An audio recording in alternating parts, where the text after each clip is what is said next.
Thank you very much, Mr. Speaker. I appreciate the opportunity to comment on this package. Today we have before us House Bill 1098, and on Monday we'll have the opportunity to consider House Bill 290. And when I went back to my district, I had the opportunity, especially across the Veterans Day weekend, to discuss this package of legislation with my constituents, with my fellow American Legion members, with folks that are in the local VFW, and with folks in our community who are concerned about how we can best utilize these small games a chance to benefit our community. There's one thing I think we need to clarify and make absolutely clear. If we do nothing to our small games a chance law, many of our veterans organizations are going to close in the next few years. The current law is no good. The current law is no good because our veterans organizations are limited to a specific demographic. They're limited to a specific group of people who have previously served in the service, and that is a shrinking portion of our population that can be in their organization. And so I presented this package to them. I presented both bills to my constituents in the VFWs and the American Legions. And I asked them, what would you think of a package of bills that went through that, among other things, like in this bill, allows the clubs to keep now 40% instead of 30% of their revenues, that would open up some of these small games a chance in some of the taverns as well, in a different program. And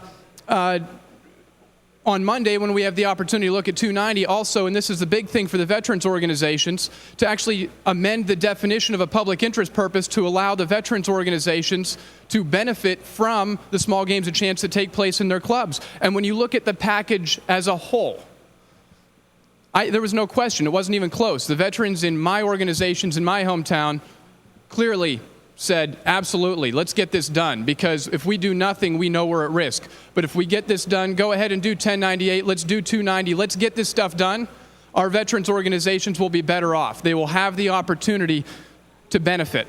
This is a good package of legislation, and as a person who is very, very concerned, as a member of this body who is very much concerned about making sure that our veterans organizations can be sustainable and can continue to offer those vital services that they do, I am proud to support this package of bills together, both House Bill 1098, and I'm really looking forward to Monday when I'll have the opportunity to support House Bill 290.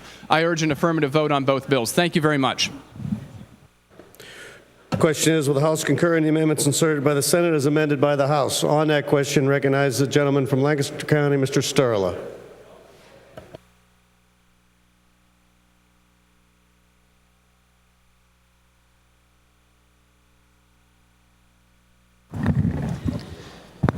Thank you, Mr. Speaker.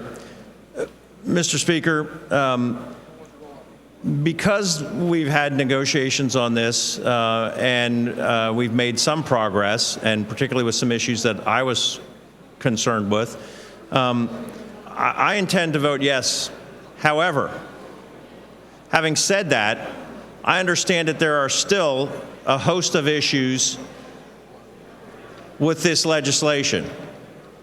And in the negotiations, it was admitted that we're probably going to need to run another bill again next year to correct the problems in this bill. Now, none of those problems are things that we can't correct in short order. But I think it begs the question, why aren't we fixing them now instead of passing a bill that we know has inherent flaws in it so that we can then come back and fix it again next year?